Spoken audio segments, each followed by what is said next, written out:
નમસ્કાર ખેડૂત મિત્રો, આજે આપણે વાત કરવા જઈ રહ્યા છીએ ચીન અને કપાસના બજાર વચ્ચેના સીધા સંબંધ વિશે।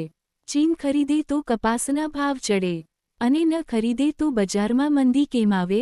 આ આખી વાત આજે સરળ ભાષામાં સમજીએ। ચીન કેમ મહત્વનું છે? ચીન વિશ્વનો સૌથી મોટો ટેક્સટાઇલ ઉત્પાદક દેશ છે।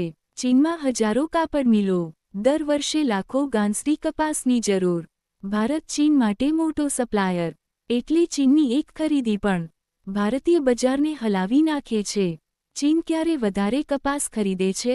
ચીન વધારે ખરીદી કરે છે જ્યારે ત્યાં ઉત્પાદન ઓછું થાય, ટેક્સટાઇલ એક્સપોર્ટ વધે, સરકાર સ્ટોક ભરવાનો નિર્ણય લે। આવા સમયમાં ભારતમાં કપાસના ભાવ ઝડપથી ઊંચા જતા જોવા મળે છે। ચીન ન ખરીદે તો શું થાય?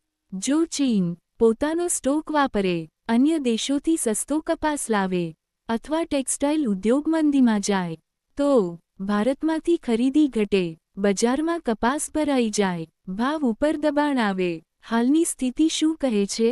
હાલમાં ચીન સાવધાનીથી ખરીદી કરી રહ્યું છે। ભારત પાસે સારો સ્ટોક છે, પાકિસ્તાન અને બાંગ્લાદેશ પણ બજારમાં છે, એટલે ભાવમાં એકદમ મોટો ઉછાળો નહીં, પણ ધીમે ધીમે સુધારાની શક્યતા છે। ખેડૂત માટે શું સમજવું? ખેડૂત મિત્રો, ચીનની ખરીદી શરૂ થાય, ભાવ વધવાની શક્યતા, એક સાથે બધો કપાસ ન વેચો। બજારના સમાચાર રોજ ચેક કરો, ભેજ અને ગુણવત્તા જાળવો, સાવધાનીથી વેચાણ કરશો તો ચોક્કસ ફાયદો મળશે।